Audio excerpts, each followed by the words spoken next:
Have you ever felt like if you cannot concentrate or remember things, that you forget things, or that you even use a word in a sentence that you didn't mean to? Hello, this is Ligia Houben, and in this opportunity, we'll be talking about a term known as brain fog. And we may experience this as women when we go through menopause. Because in menopause, we know there are so many changes. And one of these changes is precisely to have this lack of concentration or forgetting things. And not even when we are in menopause, but it may start, according to many studies, it may start before what is known as perimenopause, like 5-7 years before. So because when we experience brain fog, and we see that a lot, at least, in my case, when I work with people going through grief, experiencing grief, that they lost a loved one, or stress, they're having a situation which is very stressful in the job, or with their families. When people go through different transitions, that maybe grieving, maybe stressing out so much, brain fog can happen. And that is a challenge we have, because I hear people that tell me, Ligia, I cannot concentrate when I'm reading. I cannot grasp what I'm reading.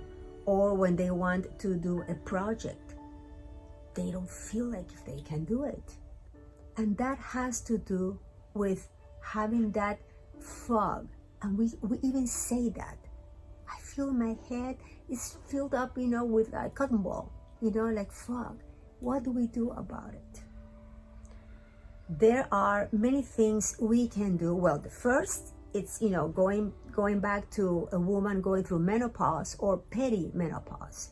If you are feeling these things, of course, the best is to consult with your doctor to see what you can do about it.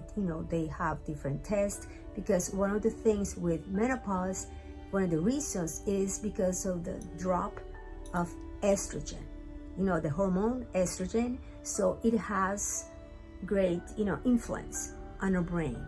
So there is a correlation there. Then, of course, also because with menopause, we may suffer from insomnia.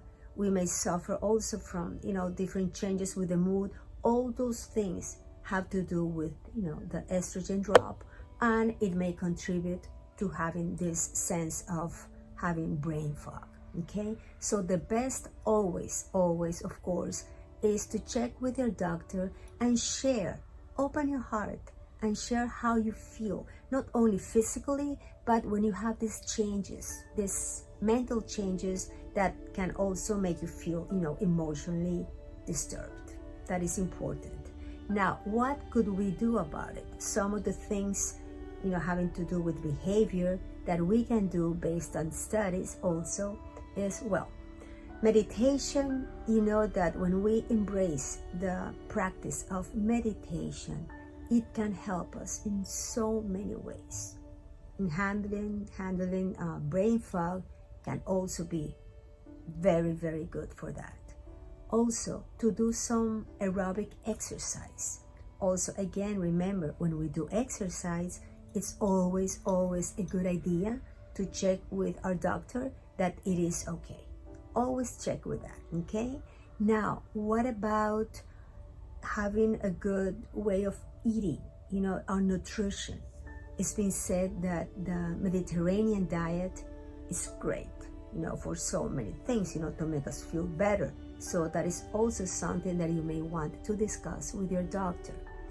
And something else that I've read a lot, and when I used to work with older adults even, we always did this, doing things for our mind, to keep our mind strong.